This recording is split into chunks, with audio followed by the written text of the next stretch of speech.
Kendrapara canal बंधर balm पार्श्वर अर्थात बारगोड़िया गाँ ठारू खैरिया पोल पर्यंत जास रास्ता को लगाई एच पोल पकाउची टाटा पावर कंपानी। जो एच पोल 33 केबी तार टणा हेब जहाँकि मनीष पथचारी और गोरु गाई जीवन प्रति विपद सृष्टि करिब। जहाकु नहीं स्थानीय बासिंदा टाटा पावर रास्ता को लगाई पोल पकाइबाकु विरोध कले मध्य फल किछि हेउनै। लोकंक अभियोग रास्ता ठारू प्राय 40 रु 50 मीटर दूर रे हाई टेंशन पावर लाइन टणा गले ए रास्ता दे जीवा आसिबा करुथबा लोक जानबाहन गोरु गाई जीवन प्रति विपद सृष्टि होता नहीं।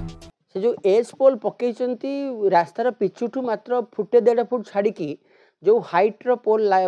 पड़ी से जगह जदि 10 चकिया गाड़ी पास करिवो ओभरलोडेड झोटो पास करिवो कि गुड्स पास करिवो ताहाले सेटा शॉर्ट सर्किट रे फायर हबो सेठी बहु दुर्घटना हबो बहु लोक मरिबे। जो एसी रूम रे बसिकी जो इंजीनियर माने प्लान करिकी सेठी पोल पकईले तांकर कोनोसी प्रकार भावरे से रास्ता रे चालुथबा भारी जान ऊपर तांकर अभिज्ञता नाही। एटा निश्चित भावरे दुर्घटना तैयारी करिवो आ प्रत्येक दिन किछि लोक मरिबे। ये जो मरण जनता टाटा पावर से यह संपूर्ण निंदनीय घटना। यह को समस्ते निंदा करुँच यथाशीघ्र मोर दाबी प्रशासन या उपरे दृढ़ पदक्षेप नहीं कि से जो एच पोल पड़ी मुख्य रास्ता उपर हटा जाऊ तले रास्ता तले जो खाली जगह रही से जगार पका जाऊ जोटा कि सर्वनिम्न पिचु ठारू 10 फुट दूर में पड़ा उचित। कहीं हाई फ्रिक्वेंसी जो करेन्ट पास कर 10 फुट रु अधिक बाट करेन्ट पास करिवो फ्री एयर रे ता से जगह जदि बड़ वेहिकल रे लोडेड माल थिबो पास करिवो आयरन ट्रक पास करिवो हाईवा पास करिवो निश्चित भाव में दुर्घटना हबो। बहु लोक विद्युत आघात रे जली की पड़ी की पाउंस हो जिवे जानी परिबेनी। मो ना रंजन कुमार स्वाई आपण एटा स्थानीय हां स्थानीय आगुटे आमे पिला बेले जाउथलु नालीगुडी रास्ता रे आदरे बहुत एक्सीडेंट होतला सेपट नाला बंधरे भी लोक जाउथले गाई दांडी भलिया बाट थिला। बर्तमान जदि डेवलपमेंट हेलानी आ जो मैंने कर सब हायर क्वालिटी बर्तमान एत नियरेस्ट पकड़ पोलटा रास्ताटा आहरी डेवलपमेंट कर डबल रोड करेंगे कि 4 रोड करेंगे ये आम आपको कहवा कौन से समस्त कहुई बर्तमान जो मैंने सार मैंने कर भी आम शुणीचु ये घुंची बोली ये तो आउ कौन अच्छी समस्त खर्च कौन कर जो मैंने इंजीनियर थे जो मैंने डायरेक्शन देते जो मैंने आज जो मैंने डेवलपमेंट माने अच्छा केमी करेंगे से भविष्य धारणा थे आम कर ना शुणु सार मुझे जदि कौन ये हो पार थाए कार ठीक न ठीक हो पार थाए से हो पार थाए भर न ठीकटा बेसी हो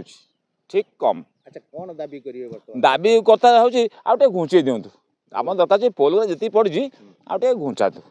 रास्ता आज 2टा रोड हबली होती काल सका 4टा हो पारे 6टा हो पारे केन्द्रापड़ा माने एक्चुअली पूरा केन्द्रापड़ा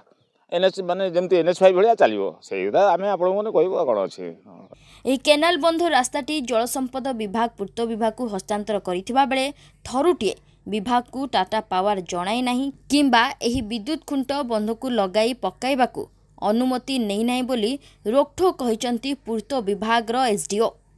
आम पाखु सेमितिया परमिशन पाई ना ओराली की रिटर्न रे किछि आसिनी आपन पारे खबर थिला कोठी रोड को लगी हाँ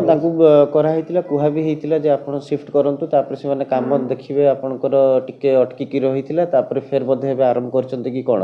कहुई कि परमिशन किसी ना से अप्लाई करना दिखाई थाना रे एतला दिखाई किंतु जिनसटा हूँ चिट्ठी कराई कहुई भी जे आपंकर ये करंतु शिफ्ट करंतु आ इवेन ए रिगार्डिंग इरिगेशन जो आमर अच्छा डिपार्टमेंट ऑफिशियल सहित भी कथा नाई से तो से मैंने कौन दिन बेले कर राति आसिक करके चली जाऊँच आप देखुवे आप निजे देखुं